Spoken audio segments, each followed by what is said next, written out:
Welcome everyone. इस video में I am going to talk about perimetry. हम कर रहे थे डायग्नोसिस ऑफ ग्लोकोमा, जिसमें डायग्नोसिस के लिए मैं आपको टोनोमेट्री, फिर provocative test, then gonioscopy and then fundoscopy बता चुके हैं। और अब जो हमारा पढ़ने लगे हम दैट इज पेरीमेट्री। ठीक है, ये भी आपके डायग्नोसिस ऑफ ग्लोकोमा का एक पार्ट होता है।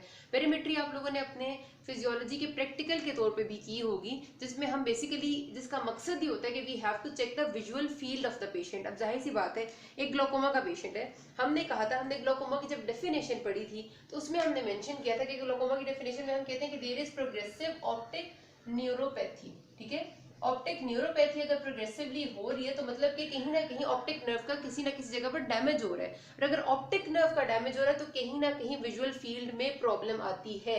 हम कभी भी ग्लोकोमा का पेशेंट उस बंदे को नहीं कहते जिसमें उसकी विजुअल फील्ड में कोई प्रॉब्लम ना हो। जब तक विजुअल फील्ड डिफेक्ट प्रेजेंट ना हो तब तक ग्लोकोमा का पेशेंट जो है वो नहीं कहलाता। ठीक है, मतलब ग्लोकोमा हम उसको डायग्नोस नहीं करते। विजुअल फील्ड डिफेक्ट होना ग्लोकोमा डायग्नोसिस के लिए लाजमी है, क्योंकि जाहिर सी बात है ग्लोकोमा की डेफिनेशन ये कह रही है कि इंट्राओकुलर प्रेशर के बाद, मतलब ग्लोकोमा की डेफिनेशन ये कहती है कि there is progressive optic neuropathy, और उसकी एक कॉज हो सकती है इंक्रीज इंट्राओकुलर प्रेशर।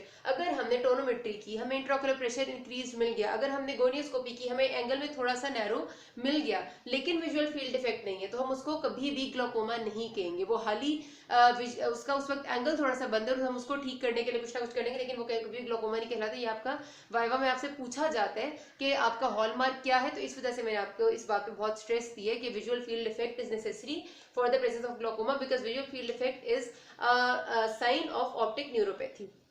अब हमारे पास पेरीमेट्री में हमारी इंपॉर्टेंस यही है कि एक तो डायग्नोसिस होता है ग्लोकोमा का, और दूसरा फिर हम अगर प्रोग्नोसिस चेक करना चाहते हो एक ग्लोकोमा के पेशेंट का कि कैसे जा रहा है, तो भी हम पेरीमेट्री कर सकते हैं। नॉर्मल फील्ड ऑफ विजन क्या है? अब हम आपको पता है, हम नॉर्मली जब सामने देख रहे हैं तो हमें सिर्फ सामने जिस चीज पे हमने फोकस किया वो नजर नहीं आ रही होती, हमें आसपास का सराउंडिंग एरिया भी नजर आ रहा होता है। सपोज एक पर्सन जो यहाँ खड़ा हुआ है और उसने फोकस किया हुआ है सामने पड़ी हुई एक बुक पे, तो उसे सिर्फ बुक नजर नहीं आ रही, तो इससे ये सारा एरिया उसकी फील्ड ऑफ विजन होती है जहां तक उसको नजर आ रहा होता है, लेकिन बेशक उसने फोकस किया है नहीं किया, तो that all area is known as field of vision. और हमारे पास जो फील्ड ऑफ विजन है ये आपने याद रखना है, बिकॉज ये आपका अक्सर औकात छोटा एससीक्यू का पार्ट आ जाता है कि फील्ड ऑफ विजन नॉर्मल बताएं, एमसीक्यूज में आते हैं। तो ये आपकी सुपीरियर साइड है, ये इंफीरियर है, आंख है आपकी, ठीक है, सपोज ये आपको सुपीरियर, ये इंफीरियर, ये नेजल और ये टेम्पोरल, मतलब ये मीडियल और ये लैटरल। तो आप इस तरह से सिंपली याद रख लें इसको कि आप नेजल साइड से सुपीरियर साइड से आप शुरू करें। ठीक है, ये आपका 50 degree superiorly, 60 degrees nasally, 70 degrees inferiorly and 90 degrees temporally. तो आप इस साइकिल में रोटेट करेंगे तो आपका आराम से हो जाएगा। ठीक है, लाइन वाइज चल रहा है। 50 हम मतलब अपना जो हमारा सेंट्रल फिक्सेशन पॉइंट है, जो सेंट्रल पॉइंट होता है ना, जहाँ जिस पे आपने फोकस किया, जो फिक्स करते हैं। सपोज आप जब सीधे खड़े हुए और आप बिल्कुल सामने स्ट्रेट देख रहे हैं, तो आपका जो सेंट्रल पॉइंट होता है that is called as fixation point. उस फिक्सेशन पॉइंट से 50 डिग्रीज ऊपर, 60 degrees on the medial side, 70 degrees on the inferior side and 90 degrees on the lateral या टेम्पोरल साइड हम देख सकते हैं। ये हमारी नॉर्मल फील्ड ऑफ विजन है। ठीक है, अब हमारे पास जो फील्ड ऑफ विजन है ना, उसमें फिर हमने 3 एरियाज बनाए हुए हैं। मैं आपको डायग्राम ये भी होंगे दिखा दूंगी। ठीक है, कि हमारे पास कुछ इस तरह से है कि हम कहते हैं कि जो सेंट्रल मोस्ट फोकस पॉइंट होता है, मैंने आपको बताया कि वो आपका फिक्सेशन एरिया होता है। ठीक है, फिक्सेशन के बाद उसके आसपास का जो 30 डिग्रीज का एरिया है, ठीक है, जो हमारा सेंट्रल फिक्सेशन पॉइंट के चारों साइड पे जो 30 डिग्रीज का एरिया, उसको हम कहते हैं सेंट्रल फील्ड ऑफ विजन। और उसके बाद जितना हमें नजर आ रहा है, उसके गिर्द जितना भी नजर आ रहा है, मतलब उससे बाहर जितने डिग्रीज भी हैं, हर किसी के साइड के डिफरेंट डिग्रीज हैं, उसको हम कहते हैं पेरिफेरल फील्ड ऑफ विजन। ठीक है, ये हमने क्लासिफाई इसलिए किया हुआ है ताकि जब हमें डिफेक्ट बताना हो तो हमारे लिए आसानी हो जाए। अगर हमें फिक्सेशन पॉइंट के 30 डिग्रीज के अंदर अंदर डिफेक्ट मिलेगा तो हम कहेंगे कि सेंट्रल फील्ड ऑफ विजन में डिफेक्ट है, और अगर हमें उससे बाहर डिफेक्ट मिलेगा तो हम कहेंगे पेरिफेरल फील्ड ऑफ विजन में डिफेक्ट है। तो एक सिंपल सी आपकी क्लासिफिकेशन है, इसमें कोई ऐसी मुश्किल बात नहीं है। ठीक है, अच्छा, अब हमारे पास जो अगली बात है वो हमने ये करनी है कि हमारे पास जो ग्लोकोमा में विजुअल फील्ड है उसको क्या इफेक्ट आ रहा है। उससे पहले हम देखते हैं कि हमारे पास जाहिर सी बात है कि मैंने कहा कि आपकी ऑप्टिक नर्व की न्यूरोपैथी हो रही है, तो उसमें कहीं ना कहीं डैमेज आ रहा है। तो हम पहले सबसे पहले मैं आपको बता दूं कि हमारी जो गैंग्लिया सेल्स है, आपको पता है कि रेटिना की मैंने आपको बताया था 9 लेयर्स होती हैं। ठीक है, जो रेटिना की 9 लेयर्स है उनमें से ऊपर वालियों को तो आप भूल जाए, मतलब जो अंदर होती हैं, हम बात उसकी करेंगे जो सबसे बाहर है। जैसे मैंने आपको एनाटॉमी में भी बताया था कि अगर हम ऐसे करके अपनी आईबॉल को ड्रॉ करें एंड ये आपकी ऐसे करके ऑप्टिक नर्व है, तो आपकी जो सबसे लास्ट लेयर ऑफ रेटिना होती है उसमें आपके रेटिनल गैंग्लियन सेल्स होते हैं, और उन रेटिनल गैंग्लियन सेल्स के सारे फाइबर्स जब मिलते हैं तो उसे हम कहते हैं रेटिनल नर्व फाइबर्स, और ये रेटिनल नर्व फाइबर्स मिलके आपकी ऑप्टिक नर्व बनाते हैं। ठीक है, तो हमारे पास जो बेसिकली आपकी विजन बन रही है, इसका मतलब जो सेल बॉडीज है ना जो बना रही है, तो वो सेल बॉडीज आपकी गैंग्लियन सेल्स है, retinal ganglion cells. Retinal ganglion cells आपके पास 3 टाइप्स के होते हैं, parvocellular, koniocellular and magnocellular, depending upon their function हमने इनको किया हुआ है क्लासिफाई। ठीक है जी, जो पैरवोसेलुलर है ना आपकी, ये मेन विजुअल एक्विटी बनाने वाले हैं, यानी आपकी जो बिल्कुल इन्फॉर्मेशन है ना अबाउट द कलर्स, क्योंकि आपको देखना दिखाई तब दे रहे हैं जब आपको सारे रंग नजर आ रहे हैं, तो जो general information about all the colours है ना वो ट्रांसमिट होती है by the parvocellular ganglion cells, like they are most important in making your visual acuity. फिर आपके आते हैं अगले, ये जो कोनियोसेलुलर ये गैंग्लियन सेल्स हैं, ये आपके सिर्फ और सिर्फ शॉर्ट वेवलेंथ कलर्स की जो होती है ना, जैसे ब्लू वेवलेंथ है, blue is a short wavelength colour. आपको हमने पढ़ा था कि जो हमारे बेसिक कलर्स होते हैं रेड, ब्लू एंड ग्रीन, उनमें से रेड और ग्रीन जो थे वो लॉन्गर वेवलेंथ थे, रेड की सबसे ज्यादा होती है, फिर ग्रीन की होती है, और फिर blue is the shorter wavelength. तो शॉर्ट वेवलेंथ के जो कलर्स होते हैं वो कोनियोसेलुलर गैंग्लियन सेल से ट्रांसमिट होते हैं, और जो आपके मैग्नोसेलुलर गैंग्लियन सेल्स है ना, ये आपकी ट्रांसमिट करते हैं इन्फॉर्मेशन जो मोशन से रिलेटेड होती है, लाइक अगर कोई चीज मूव कर रही है, जो फ्लिकर एंड मोशन हम उसको कहते हैं। तो रेटिना में हम ये सारी बातें ना ज्यादा डिटेल में करेंगे, अभी आपने परेशान नहीं होना, इतनी इतनी अभी आपके लिए काफी है। ठीक है, फ्लिकर एंड मोशन से रिलेटेड जो बातें हैं, हिलने जुलने वाली जो मोशन होती है, वो आपके मैग्नोसेलुलर, वो इन्फॉर्मेशन बेसिकली आपके इन गैंग्लियन सेल से आगे जाती है। ये इस वजह से बताया गया है क्योंकि आपके जो specific type of ganglion cells damage होते हैं ना आपके उसमें ग्लोकोमा में इंट्राओक्युलर प्रेशर की वजह से, उस हिसाब से आपका डिफेक्ट आ रहा होता है। अभी आगे मैं आपको बताऊंगी कि अर्लीस्ट कौन से डैमेज होते हैं और लेट कौन से डैमेज होते हैं। ठीक है, ये होगी आपकी जनरल बातें। अब हम देखते हैं कि हमने अपनी इस फील्ड ऑफ विजन को किस तरह से पेरीमेट्री के जरिए असेस करना है। ठीक है, उसमें हमारे पास फिर टाइप्स ऑफ पेरीमेट्री जो है वो आ जाती हैं, जिनमें we have main 2 types of perimetry. एक वो होती है जो काइनेटिक होती है, यानी जिसमें हम मूवमेंट के साथ करते हैं कुछ रिलेशन, और एक होती है आपकी स्टैटिक।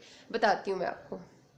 ओके गाइस, तो मैं आपको बताई थी कि हमारे पास जो पेरीमेट्री की पहली टाइप है that is kinetic type of perimetry. ये वही वाली पेरीमेट्री है जो आपने अपनी फिजियोलॉजी के प्रैक्टिकल में की भी थी, जिसमें हम क्या करते थे कि एक चिन रेस्ट टाइप एक डिवाइस तो नहीं कहीं मेटालिक सा एक इंस्ट्रूमेंट था जिसपे पेशेंट की हम चिन रेस्ट कराते थे और उसकी एक आंख उससे खुद कहते थे कि वो बंद कर दे। ठीक है, उसके बाद हमारे पास जो इसकी काइनेटिक की टेंजेंट टाइप है ना वो हमने प्रैक्टिस की हुई है। उसमें क्या करते हैं कि हम ये सपोज आपका पेशेंट इधर बैठा हुआ है, आपने ऐसे पेशेंट बैठा हुआ है, ठीक है, उसकी आपने चिन रेस्ट करा दी, उसकी एक आंख क्लोज करा ली, उसके सामने एक व्हाइट स्क्रीन रख देते हैं। ठीक है, मतलब बिल्कुल व्हाइट होगी, स्क्रीन सी होगी, सिंपली व्हाइट एक शीट आप समझ लें, और उसमें फिर हमारे पास जिस तरह ये मेरा मार्कर है ना, इस तरह का एक छोटा सा प्रोब होता है। वो प्रोब पूरा ब्लैक कलर का होता है और उसका एक एंड होता है मतलब व्हाइट कलर का। अगर व्हाइट स्क्रीन होगी तो जाहिर सी बात है उसको हम पूरा ब्लैक रखेंगे प्रोब को।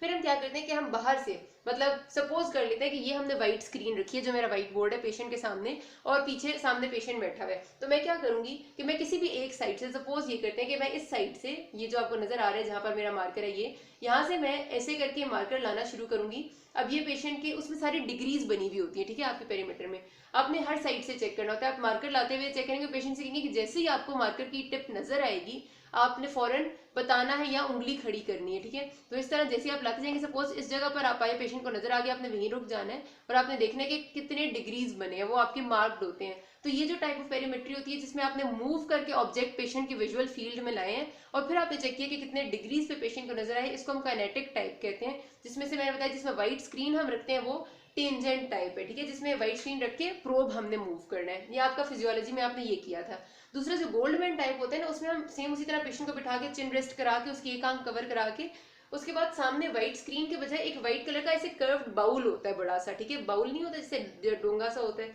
व्हाइट कलर का होता है, उसमें हम लाइट शाइन करते हैं, लेजर लाइट। ठीक है, उसी तरह हमने मूव लेजर, सिर्फ ये कि अब हमने प्रोब नहीं मूव करना, हमने उस व्हाइट बाउल की एक साइड से ऐसे एक लेजर लाइट को मूव करते हुए लाना है। पेशेंट को बताना है कि पूछना है कि जब उसे नजर आएगी लाइट जिस जगह, उसने उसी जगह पर बता देना है। तो इस तरह हमने पूरी डायरेक्शंस में मूव करना होता है हर डिग्री पे, और उस तरह हम चेक कर लेते हैं कि किस जगह पर कितनी विजुअल फील्ड है। लेकिन दोनों में हम क्योंकि मूव करके चीज को अंदर ला रहे हैं तो they are type of kinetic. इससे हम 2 डायमेंशनल स्टडी कर सकते हैं पेशेंट की विजुअल फील्ड की।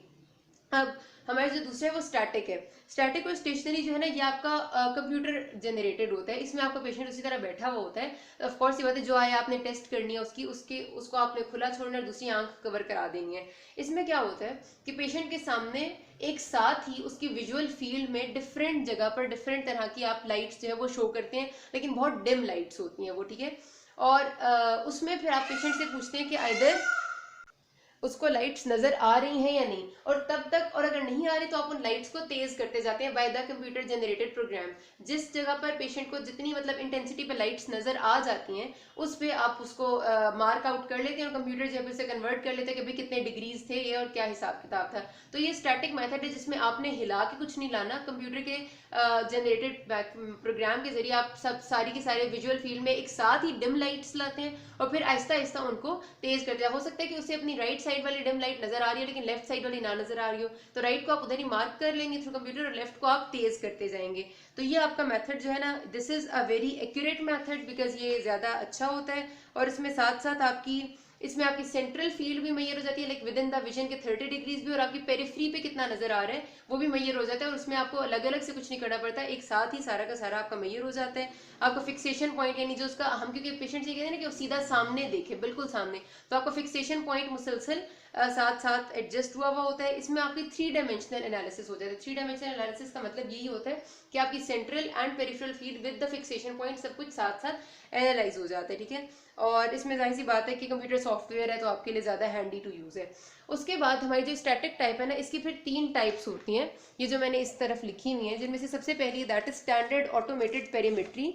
ये नॉर्मल सा एक मेथड है। इसमें सिर्फ और सिर्फ ये कि आपने याद इनमें ये रखना है कि कौन सा कितना विजुअल फील्ड डिफेक्ट एनालाइज करें। ये जो आपका सैप होता है ना, स्टैंडर्ड ऑटोमेटेड पेरीमेट्री, ये बहुत ज्यादा जब रेटिनल गैंग्लियन सेल्स का डैमेज होता है तब ये एनालाइज कर सकता है, कम वालों का एनालाइज करने के काबिल नहीं है। ज्यादा अच्छा इससे ये स्वैप है। Swap stands for short wave automated perimetry, ठीक है। शॉर्ट वेव से यहाँ से ही आपको समझ आना चाहिए कि ये शॉर्ट वेवलेंथ वाली चीज जो है वो इससे ज्यादा अच्छी एनालाइज होगी। और शॉर्ट वेवलेंथ वाले सेल्स मैंने आपको बताए थे कि हमारे थे कोनियोसेलुलर, जो हमारे रेटिनल गैंग्लियन सेल्स थे कोनियोसेलुलर, वो मैंने आपको कहा था शॉर्ट वेवलेंथ या ब्लू वेवलेंथ एनालाइज करते हैं।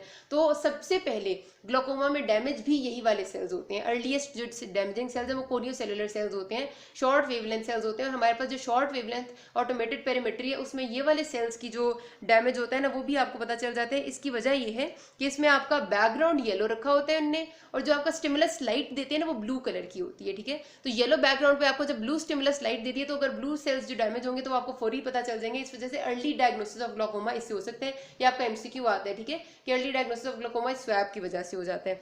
और तीसरा है आपका FDT, that is frequency doubling test. इसमें आप बेसिकली मैग्नोसेलुलर सेल्स को चेक करते हैं जो कि आपके flicker and motion type cells थे।